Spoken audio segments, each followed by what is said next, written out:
Hello aspirants, welcome to VLN IS. இன்னைக்கு 20th June 2024. இன்னைக்கு Hindu news பேப்பர்ல வந்திருக்கிற இம்பார்ட்டன்ட் நியூஸ் ஆர்டிகல்ஸ் என்னென்ன அப்படின்னு சொல்லி நம்ம பார்த்துடலாம். ஸோ இந்த வீடியோட PDF நோட் உங்களுக்கு வேணும் அப்படின்னா அது நம்மளோட டெலிகிராம் சேனல்ல இருக்கு. அதுக்கான லிங்க் வந்து டிஸ்கிரிப்ஷன்ல கொடுத்துருக்கேன். அதுல போய் டவுன்லோட் பண்ணிக்கோங்க. இன்னைக்கு நியூஸ் பேப்பரோட ஃப்ரண்ட் பேஜ் எடுத்துட்டோம்னா அதுல வந்திருக்கிற ஒரு இம்பார்ட்டன்ட் நியூஸ் ஆர்டிகல் இது. ஸோ இதுல என்ன சொல்லியிருக்காங்கன்னா hold tax with Dalai Lama US law makers tell China அப்படின்னு சொல்லியிருக்காங்க. இந்த ஆர்டிகல் எதனால வந்திருக்கு அப்படின்னு பாத்தீங்கன்னா ஃபர்ஸ்ட் வந்து யூஎஸோட லெஜிஸ்லேச்சர்ல ரிசால்வ் திபெத் ஆக்ட் அப்படின்னு ஒரு ஆக்ட் வந்து பாஸ் பண்ணியிருக்காங்க. அண்ட் இன்னொன்று வந்து US house foreign affairs committee delegates வந்து இந்தியாவுக்கு வந்து தலாய் லாமாவை வந்து மீட் பண்ணியிருக்காங்க 14th தலாய் லாமாவை. ஸோ அதனால தான் இந்த ஆர்டிகல் வந்திருக்கு. ஸோ இந்த ஆர்டிகல் வந்து பார்த்தீங்கன்னா திபெத் இஷ்யூவை பற்றி பேசியிருக்கு. இது வந்து நமக்கு இன்டர்நேஷனல் ரிலேஷன்ஸில் வந்து நமக்கு ரொம்ப முக்கியமான ஒரு ஆர்டிகல். ஸோ ஃபர்ஸ்ட் இந்த இஷ்யூவை நம்ம புரிஞ்சுக்கணும் அப்படின்னா இந்த இஷ்யூவோட ஹிஸ்டாரிக்கல் கண்டெக்ஸ்ட் என்ன அப்படின்னு நமக்கு தெரியணும். ஸோ இப்போ நமக்கு தெரியும் இல்லையா, திபெத் வந்து இட்ஸ் பார்ட் ஆஃப் சைனா அப்படின்றது நமக்கு தெரியும். சைனீஸ் கவர்மெண்ட் தான் இந்த ரீஜனை கண்ட்ரோல் பண்ணிட்டு இருக்காங்க அப்படின்றது நமக்கு தெரியும். ஆனால் 20th செஞ்சுரிக்கு முன்னாடி வந்து பார்த்தீங்கன்னா திபெத் வந்து ஷார்ட் ஆஃப் அட்டானமியை வந்து மெயின்டைன் பண்ணிட்டு இருந்திருப்பாங்க. ஏன்னா சைனால வந்து டைனாஸ்டிக் ரூல்ஸ் தான் இருந்திருக்கும். ஸோ அதனால இந்த ரீஜன் வந்து அட்டானமஸாக தான் இருந்திருப்பாங்க. ஸோ 20th செஞ்சுரி ஆரம்பிக்கிறப்போ வந்து பார்த்தீங்க அப்படின்னா 1911 குயின் டைனாஸ்டி வந்து ஃபாலோ ஆயிடுவாங்க. ஸோ அதுக்கப்புறம் அந்த சமயத்தில் 13th தலாய் லாமா இருந்திருப்பாரு. 13th தலாய் லாமா வந்து பார்த்தீங்கன்னா இண்டிபெண்டன்ஸ் வந்து அசர்ட் பண்ணியிருப்பாரு 1913. ஸோ 1913 இருந்து 1951 வரைக்கும் பார்த்தீங்கன்னா இந்த திபெத் ரீஜன் வந்து ஒரு டிஃபேக்டோ இண்டிபெண்டன்ஸ் ஸ்டேட்டாக தான் இருந்திருக்கும். அதாவது என்ன அப்படின்னா இந்த ரீஜன்ல வந்து சைனீஸ் கவர்மெண்ட்டும் இருக்காது. அட் த சேம் டைம் இந்த திபெத் ரீஜனை வந்து பாத்தீங்கன்னா ஒரு கண்ட்ரியா எந்த கண்ட்ரியும் ரெகக்னைஸ் பண்ணியிருக்க மாட்டாங்க. எந்த கண்ட்ரியோடய அக்ரிமெண்ட் போயிருக்க மாட்டாங்க. இவங்களுக்குன்னு ஒரு கான்ஸ்டிடியூஷன் இருக்காது, கவர்னன்ஸ் ஸ்ட்ரக்சர் இருக்காது, எதுவுமே இருக்காது. ஓகே, ஆனா இண்டிபெண்டா இருப்பாங்க. ஓகே, டிஃபேக்டோ இண்டிபெண்டன்ஸ் ஸ்டேட்டா இருந்திருக்கும். ஆனா 1951 வந்து பாத்தீங்க அப்படின்னா சைனால பொலிட்டிக்கல் சிச்சுவேஷன் மாறி சைனீஸோட லிபரேஷன் ஆர்மி வந்து என்ன பண்ணுவாங்க அப்படின்னா இந்த திபெத்தன் ரீஜனுக்குள்ள என்க்ரோச் பண்ண ஆரம்பிப்பாங்க. என்க்ரோச் பண்ணி இந்த திபெத்தன் பீப்புளோட லீடர்ஸ் வந்து ஃபோர்ஸ் பண்ணி என்ன பண்ணுவாங்கன்னா 17 பாயிண்ட் அக்ரிமெண்ட் வந்து சைன் பண்ண வச்சிருப்பாங்க. இந்த 17 பாயிண்ட் அக்ரிமெண்ட்ல வந்து என்ன சொல்லிருப்பாங்கன்னா சைனீஸ் கவர்மெண்ட் வந்து எக்ஸ்டர்னல் அஃபேர்ஸ் அண்ட் பாலிட்டி வந்து பாத்துக்குவாங்க. அண்ட் இவங்களோட ரிலீஜியன் ட்ரெடிஷன் இது எல்லாமே திபெத்தன் பீப்புளே பாத்துக்கலாம் அப்படின்றது தான் அக்ரிமெண்ட். ஆனா இந்த அக்ரிமெண்ட்டை மீறி சைனா வந்து அடுத்து ஃபியூச்சர்ல என்ன பண்ணுவாங்கன்னா அவங்களோட ரிலீஜியஸ் அண்ட் ட்ரெடிஷன் இதுக்குள்ள வந்து இன்டர்ஃபியர் பண்ண ஆரம்பிப்பாங்க. ஸோ இதனால அங்க ஒரு பெரிய ரிவால்ட் நடக்க ஆரம்பிக்கும். ஸோ அந்த ரிபல்லியனை வந்து பாத்தீங்க அப்படின்னா சைனீஸ் ஆர்மி வந்து ரொம்ப ப்ரூட்டலா சப்ரஸ் பண்ணிருப்பாங்க. ஸோ இந்த மாதிரி ஒரு சிச்சுவேஷன்ல அவங்களோட லீடர் வந்து பாத்தீங்கன்னா 14th தலாய் லாமா இருந்திருப்பாரு. அவர் வந்து சைனால இருந்து எஸ்கேப் ஆகி இந்தியாவுக்கு வந்து அசைலம் தேடி இந்தியாவுக்கு வந்திருப்பாரு. அப்ப இந்தியால இருந்த பிரைம் மினிஸ்டர் நேரு வந்து என்ன பண்ணிருப்பானா அசைலம் கொடுத்திருப்பாரு. ஸோ இதனால இந்தியாவுக்கும் சைனாக்குமே பிரச்சனை வந்து வார் வரைக்கும் போயிருந்திருக்கும். ஓகே, இதுதான் வந்து பாத்தீங்கன்னா ஹிஸ்டாரிக்கல் கண்டெக்ஸ்ட். இப்போ இந்த இஷ்யூவோட ஸ்டேட்டஸ் என்ன அப்படின்னு பாத்தீங்க அப்படின்னா மெயினா இந்த இஷ்யூ எதை சுத்தி நடக்குது அப்படின்னா இந்த திபெத்தான் புத்திசம் சுத்தி தான் இந்த இஷ்யூ வந்து நடக்குது. ஃபர்ஸ்ட் நமக்கு திபெத்தான் புத்திசம் அப்படின்னா என்னன்னு தெரியணும்.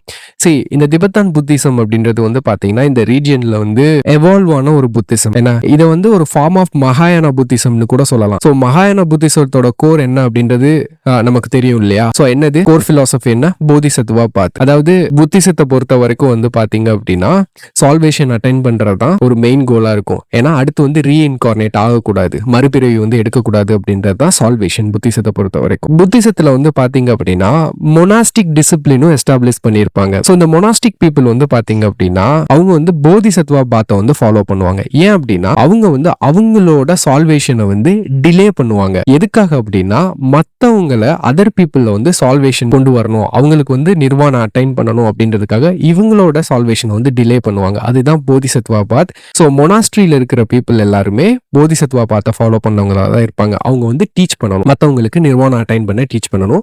இதுதான் போதிசத்துவா பாத் அப்படின்றது தெரியும். இது வந்து பார்ட் ஆஃப் மகாயான Buddhism. Okay, not Hinayana Buddhism. Okay, இந்த மகாயான புத்திசத்தோட ஒரு எவால்வ்டு ஃபார்ம் தான் திபெத்தன் புத்திசம். ஏன்னா இது வந்து திபெத்தன் ரீஜன்ல எவால்வ் ஆயிருக்கும். ஸோ அப்போ மகாயான புத்திசத்துக்கும் இதுக்கும் டிஃபரன்ஸ், மெயின் கோர் டிஃபரன்ஸ் என்ன அப்படின்னு பாத்தீங்கன்னா இந்த திபெத்தன் புத்திசம்ல வந்து பாத்தீங்கன்னா லீடர் பேஸ்டா இருக்கும். ஓகே, இப்போ வந்து 14th தலாய் லாமா இருக்காரா, ஸோ இந்த மாதிரி இவர் வந்து 14வது தலாய் லாமா. ஸோ இந்த மாதிரி லீடர்ஸ் பேஸ்டா இருக்கும். இந்த லீடர்ஸ் வந்து பாத்தீங்க அப்படின்னா என்ன பண்ணுவாங்கன்னா ரீஇன்கார்னேட் ஆவாங்க அப்படின்னு சொல்லி நம்புறாங்க. ஸோ இவங்க வந்து அடுத்த சக்சஷன், இப்போ அடுத்து 15வது தலாய் லாமா வராருன்னு வச்சுக்கோங்களேன். ஸோ அவரு வந்து ஆல்ரெடி இருந்த தலாய் லாமாவோட ரீஇன்கார்னேஷன் தான் அப்படின்றத நம்புறாங்க. இதுதான் வந்து பாத்தீங்கன்னா திபெத்தன் புத்திசம். இப்போ 14th தலாய் லாமா எங்க இருக்காரு, இந்தியால இருக்காரு. ஓகே, இந்தியால இவ்வளவு வருஷமா அவர் தங்கி இருக்காரு இல்லையா, இந்தியால வந்து திபெத்தன் புத்திசம் வந்து டெவலப் பண்ணியிருக்காரு. ஸோ இதுல வந்து பாத்தீங்க அப்படின்னா இந்தியால பிறந்த இந்த திபெத்தன் பீப்புளுக்கு பிறக்கிற குழந்தைக்கு கூட இந்தியன் சிட்டிசன்ஷிப் கொடுத்திருக்காங்க. 1987 வரைக்கும் வந்து பாத்தீங்கன்னா லாக்இன் பீரியட் வச்சிருப்பாங்க. அதுக்கு வர்ற புதுசா வர்ற பிறக்கிற குழந்தைக்கு வந்து சிட்டிசன்ஷிப் கிடையாது. ஆனா நிறைய பேருக்கு ஆல்ரெடி இந்தியால திபெத்தன் பீப்புளுக்கு சிட்டிசன்ஷிப் கொடுத்திருக்காங்க. அவங்க எல்லாம் இந்த திபெத்தன் புத்திசம் ஃபாலோ பண்ணிட்டு இருக்காங்க. சோ அவங்க வந்து இப்ப லிட்டரலி பாத்தீங்கன்னா இந்தியன் பீப்புளா தான் ரெகக்னைஸ் பண்ணுவோம். இப்போ அடுத்த தலாய் லாமாவை இவங்க வந்து செலக்ட் பண்றாங்க இல்லையா, இது வந்து பாத்தீங்கன்னா சைனாக்கு வந்து பிடிக்கல. சைனா வந்து they wanted to interfere in the succession of the next Dalai லாமா. ஏன் அப்படின்னா நெக்ஸ்ட் தலாய் லாமா வந்தாருன்னா அவர் வந்து ஒரு இந்தியன் தலாய் லாமாவா இருப்பாரு. ஓகே, இது வந்து சைனாக்கு ஆகாது. சோ அதனாலதான் அவங்க ஒரு ஏத்திஸ்டிக் கவர்மெண்ட் இருந்தாலும் they wanted to interfere in the religious affair of the Tibetan Buddhism. So இதுதான் இப்ப இஷ்யூ போயிட்டு இருக்கு. இந்த இஷ்யூவை ரிசால்வ் பண்றதுக்காக யூஎஸோட லெஜிஸ்லேச்சர்ல வந்து ரிசால்வ் திபெத் ஆக்ட் அப்படின்னு ஒரு ஆக்ட் போட்டிருக்காங்க. சோ இந்த ஆக்ட் எதுக்காக அப்படின்னா இந்த தலாய் லாமாவோட சக்சஷன் வந்து சைனா கண்ட்ரோல் பண்ணணும்னு நினைக்கிறாங்க இல்லையா, அதை வந்து தடுக்கணும் அப்படின்றதுதான் இந்த ஆக்டோட மெயின் பர்பஸ். சோ இதுதான் வந்து பாத்தீங்கன்னா இந்த ஆர்டிகிளோட overall issue. Okay, so that's all about this article. And நம்ம நெக்ஸ்ட் ஆர்டிகல் பார்க்கலாம். சோ நெக்ஸ்ட் ஆர்டிகல் எதை பத்தினது அப்படின்னு பாத்தீங்கன்னா ரெஃப்யூஜிஸ் பத்தினது. இது வந்து மெயின் எடிட்டோரியல் ஆர்டிகலா வந்திருக்கு. சோ இந்த ஆர்டிகல்ல என்ன சொல்லியிருக்காங்கன்னா blueprints beyond borders for solace and செல்டர்னு கொடுத்திருக்காங்க. சசி தரூர் வந்து இந்த ஆர்டிகல் எழுதியிருக்காரு. சோ இன்னைக்கு ஏன் இந்த ஆர்டிகல் வந்திருக்கு அப்படின்னு பாத்தீங்கன்னா இன்னைக்கு 20th ஜூன் வந்து வேர்ல்ட் ரெஃப்யூஜி டே. அதனால இந்த ஆர்டிகல் வந்திருக்கு. ஸோ இந்த ஆர்டிகல் வந்து நமக்கு ஒரு நல்ல இன்சைட்ஸ் கொடுக்கும். ஸோ இதில் வந்து இன்ட்ரடக்ஷனில் வந்து பார்த்தீங்கன்னா ஃபர்ஸ்ட் குளோபல் கண்டெக்ஸ்ட் என்ன அப்படின்னு சொல்லியிருக்காங்க. ஸோ குளோபல் கண்டெக்ஸ்ட் என்ன அப்படின்னா 43.4 மில்லியன் ரெஃப்யூஜிஸ் வந்து பார்த்தீங்க அப்படின்னா வேர்ல்டு ஓவரில் இருக்காங்க. அண்ட் இந்த நம்பர் இன்னுமே ரைஸ் ஆகிட்டு போகும் அப்படின்றாரு. ஸோ இந்த நம்பரை வந்து நம்ம வெறும் ஸ்டாட்டிஸ்டிக்கலாக மட்டும் பார்க்கக்கூடாது. இது வந்து ஹியூமன்ஸ். ஓகே, அவங்கள வந்து நம்ம ஹியூமனிடேரியன் அப்ரோச்சில் பார்க்கணும். அவங்களுக்கான சேஃப் கார்டு அண்ட் அவங்களுக்கான ப்ரொவிஷன்ஸ் எல்லாம் நம்ம லீகலி ப்ரொவைட் பண்ணணும் அப்படின்றது தான் இந்த ஆர்டிக்கல்ல வந்து எழுதியிருக்காங்க. ஓகே, ஸோ இப்போ வந்து இந்தியா வந்து பார்த்தீங்கன்னா இந்தியாலேயும் வந்து பார்த்தீங்கன்னா ரெஃப்யூஜிஸை வந்து நம்ம வந்து டீல் பண்ணிட்டு இருக்கோம். ஸோ அப்போ இந்தியாவுக்கு வந்து ஒரு ஹிஸ்டாரிக்கல் ரோல் இருக்கு. அதாவது ஜூஸ் வந்து பர்சக்யூட் ஆகிறப்போ அவங்களுக்கு அசைலம் கொடுத்ததுல இருந்து இப்போ மாடர்ன் டே ரெஃப்யூஜிஸ், அதாவது பங்களாதேஷ், ஸ்ரீலங்கா, மியான்மர், ஸோ இங்க இருந்து வர ரெஃப்யூஜிஸ்க்கு நம்ம வந்து என்ன பண்ணிட்டு இருக்கோம், அசைலம் வந்து கொடுத்துட்டு இருக்கோம். ஓகே, அப்போ நமக்கு வந்து ஹிஸ்டாரிக்கல் ரோல் இருக்கு. அது போக வந்து நம்ம வந்து ஒரு மேசிவ் ரெஃப்யூஜி கிரைசிஸையும் நம்ம ஃபேஸ் பண்ணியிருக்கோம் இந்தியாவில். அதாவது பார்ட்டிஷன் டைம்ல அந்த மைக்ரேஷன் நடந்தது இல்லையா, பாகிஸ்தான்ல இருந்து இந்தியாவுக்கு பீப்புள் வந்தாங்க, இந்தியால இருந்து பாகிஸ்தானுக்கு போனாங்க. ஸோ இது வந்து ஒரு மேசிவ் ரெஃப்யூஜி கிரைசிஸ், அதையும் நம்ம பார்த்துருக்கோம் இந்தியாவில். ஸோ இதுதான் இந்தியாவோட ஹிஸ்டாரிக்கல் ரோல். இந்தியாவுக்குன்னு ஒரு இமேஜ் இருக்கு ரெஃப்யூஜிஸை ஹேண்டில் பண்றதுக்கு. ஸோ இந்த மாதிரி சிச்சுவேஷன்ல இந்தியா வந்து பாத்தீங்க அப்படின்னா யூஎன் ரெஃப்யூஜி கன்வென்ஷனை வந்து இந்தியா இன்னும் சைன் பண்ணல. ஓகே, அண்ட் அதோட 1967 புரோட்டோகாலையும் இந்தியா வந்து ஏத்துக்கல. ஸோ இதனால என்ன அப்படின்னா இன்கேஸ் நம்ம யூஎன் ரெஃப்யூஜி கன்வென்ஷன் சைன் பண்ணோம் அப்படின்னா நம்ம நாட்டில் வந்து பாத்தீங்கன்னா ஒரு ப்ராப்பர் லீகல் ஃப்ரேம் ஒர்க் வந்து இருக்கணும் ரெஃப்யூஜிஸ்க்காக. ஆனா நம்ம நாட்டில் வந்து இல்லை. அதை தான் இந்த ஆர்டிக்கல் வந்து கொஞ்சம் கிரிட்டிசைஸ் பண்ணியிருக்காங்க. ஏன் அப்படின்னா இப்படி ஒரு லா இல்லாதனால இந்தியாவோட இமேஜ் வந்து பாதிக்கும். ஏன்னா இந்தியாவுக்கு வந்து ரெஃப்யூஜிஸை ஹேண்டில் பண்றதுல ஒரு நல்ல இமேஜ் இருக்கு ஹிஸ்டாரிக்கலா. ஓகே, அது வந்து பாதிக்கப்படும் ஒரு லீகல் ஃப்ரேம் ஒர்க் இல்லாதனால அப்படி சொல்லியிருக்காங்க. அண்ட் அடுத்து வந்து பாத்தீங்கன்னா இந்த யூஎன் ரெஃப்யூஜி கன்வென்ஷன்ல வந்து என்ன சொல்லியிருப்பாங்க அப்படின்னா இதோட சிக்னேட்டரி கண்ட்ரீஸ்க்கு வந்து அவங்க வந்து ஒரு அசைலம் பில் வந்து அவங்க என்ன பண்ணணும், அவங்க கண்ட்ரியில் இருக்கணும். அண்ட் அந்த பில்லுல வந்து நான் ரீஃபால்மெண்ட் பிரின்சிபல் வந்து சேர்த்திருக்கணும் அப்படின்றத இந்த யூஎன் ரெஃப்யூஜி கன்வென்ஷனோட மேண்டேட். ஓகே, அதாவது நான் ரீஃபால்மெண்ட் பிரின்சிபல்னா என்ன அப்படின்னா ஒரு செட் ஆஃப் பீப்புள் வந்து ஒரு கண்ட்ரியில இருந்து பர்சக்யூட் ஆகி அங்கிருந்து ரெஃப்யூஜியா நம்ம கண்ட்ரிக்கு வராங்க அப்படின்னா அவங்க பர்சக்யூட் பண்ண அந்த கண்ட்ரிக்கே நம்ம அவங்கள திரும்ப என்ன பண்ணக்கூடாது, ஒப்படைக்க கூடாது அப்படின்றது தான் நான் ரீஃபால்மெண்ட் பிரின்சிபல். ஸோ இப்போ இந்த நான் ரீஃபால்மெண்ட் பிரின்சிபலை இன்க்ளூட் பண்ணி ஒரு அசைலம் பில்லை வந்து சசி தரூர் வந்து 2022ல சப்மிட் பண்ணியிருப்பாரு. ஆனா அந்த பில் வந்து பாஸ் ஆகல. அந்த பில்லுல வந்து பாத்தீங்க அப்படின்னா ரெஃப்யூஜிஸ்க்கான ஒரு கமிஷன், நான் ரீஃபால்மெண்ட் பிரின்சிபல்லாம் இன்க்ளூட் பண்ணி தான் பண்ணியிருப்பாங்க. அது வந்து பிரைவேட் மெம்பர் பில்லா சப்மிட் பண்ணியிருப்பாரு. அது வந்து பாஸ் ஆகல. ஸோ இந்த மாதிரி சிச்சுவேஷன்ல இப்போ கரண்ட் லீகல் லேண்ட்ஸ்கேப் எப்படி இருக்கும்னு இந்த ஆர்டிக்கல்ல சொல்லியிருக்காங்க. ஸோ லீகல் லேண்ட்ஸ்கேப் வந்து பாத்தீங்க அப்படின்னா அதாவது நம்மகிட்ட வந்து மொத்தம் என்னென்ன ஆக்ட்லாம் இந்த மாதிரி ஃபாரினர்ஸை டீல் பண்ணுது அப்படின்றதுல வந்து பாத்தீங்கன்னா ஃபாரினர்ஸ் ஆக்ட் இருக்கு, ரிஜிஸ்ட்ரேஷன் ஆஃப் ஃபாரினர்ஸ் ஆக்ட் இருக்கு, சிட்டிசன்ஷிப் ஆக்ட் இருக்கு. ஸோ இந்த ஆக்ட் எல்லாம் வந்து பாத்தீங்க அப்படின்னா மொத்தமா எல்லா ஃபாரினர்ஸையும் ஏலியன்ஸா தான் ட்ரீட் பண்ணுவாங்க. ஸோ இப்போ இந்த ரெஃப்யூஜிஸை வந்து டீல் பண்றதுக்கு நம்ம கிட்ட ப்ராப்பரா எந்த லாவும் கிடையாது. இதுதான் நம்மளோட லீகல் லேண்ட்ஸ்கேப். அப்புறம் இந்த ஜுடிஷியரியோட ரோல் பத்தியும் இந்த ஆர்டிக்கல்ல பேசியிருக்காங்க. ஏன் அப்படின்னா இப்போ பாஸ்ட்ல வந்து பாத்தீங்கன்னா சுப்ரீம் கோர்ட் வந்து இந்த ஜம்கா ரெஃப்யூஜிஸை வந்து டிபோர்ட் பண்றதை வந்து பிரிவென்ட் பண்ணியிருப்பாங்க பேஸ்ட் ஆன் ஆர்டிகல் 14, 20 and 21 காரணம் காட்டி. ஓகே, ஆனா அதே மாதிரி ஜுடிஷியரியோட அதர் ஜுடிஷியல் இன்டர்பிரிட்டேஷன்ஸ் வந்து பாத்தீங்க அப்படின்னா இதே மாதிரி இருந்துச்சான்னு கேட்டா இல்ல. அவங்க வந்து வேரிய ஸ்டாண்ட்ஸ் வந்து எடுத்துட்டே இருந்தாங்க ஜுடிஷியல் இன்டர்பிரிட்டேஷன். ஸோ அந்த மாதிரி ஜுடிஷியரியோட ரோல் வந்து பாத்தீங்க அப்படின்னா அந்த அளவுக்கு என்ன பண்ணல, இன்டகிரேட்டடா இல்ல. ஸோ அப்படின்றப்போ நமக்கு வந்து நம்ம கண்ட்ரியில கண்டிப்பா ஒரு அசைலம் லா வந்து தேவைப்படுது அப்படின்றத இந்த ஆர்டிக்கல்ல வந்து ஆத்தர் வந்து எக்ஸ்பிளைன் பண்ணியிருக்காரு. ஸோ இதுதான்.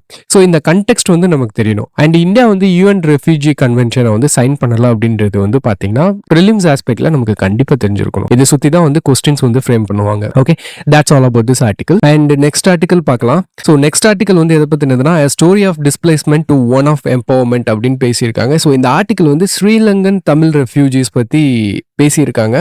ஸோ இது வந்து பாத்தீங்கன்னா எப்படி அவங்க ரெஃப்யூஜியா வந்தாங்க அண்ட் அவங்களோட கண்டிஷன் எப்படி இம்ப்ரூவ் ஆயிருக்கு அண்ட் அவங்களுக்கு என்னென்ன மாதிரி சிட்டிசன்ஷிப் வாங்குறதுல சேலஞ்சஸ், ஸோ அந்த மாதிரி இருக்கு. இது வந்து நம்ம எக்ஸாம் பெர்ஸ்பெக்டிவ்ல பெருசா இம்பார்ட்டன்ட் ஆர்டிகல் கிடையாது. பட் என்னன்னா ஒரு பெர்ஸ்பெக்டிவ் வளர்த்துக்கிறதுக்காக இந்த ஆர்டிகல் நீங்க படிக்கலாம்.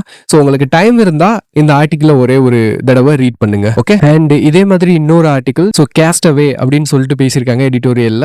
ஸோ இந்த ஆர்டிகல் வந்து பாத்தீங்கன்னா நம்ம பார்க்கணும்னு அவசியம் இல்லை. ஏன்னா இது வந்து ஜஸ்டிஸ் கே சந்துரு கமிட்டியோட ரிப்போர்ட் பத்தி தான் பேசியிருக்காங்க. ஸோ அந்த ரிப்போர்ட் பத்தி ஆல்ரெடி நம்ம நேத்தே பார்த்துட்டோம். அதோட ஒரு ஒப்பீனியன் மாதிரி தான் இந்த ஆர்டிகல் வந்திருக்கு.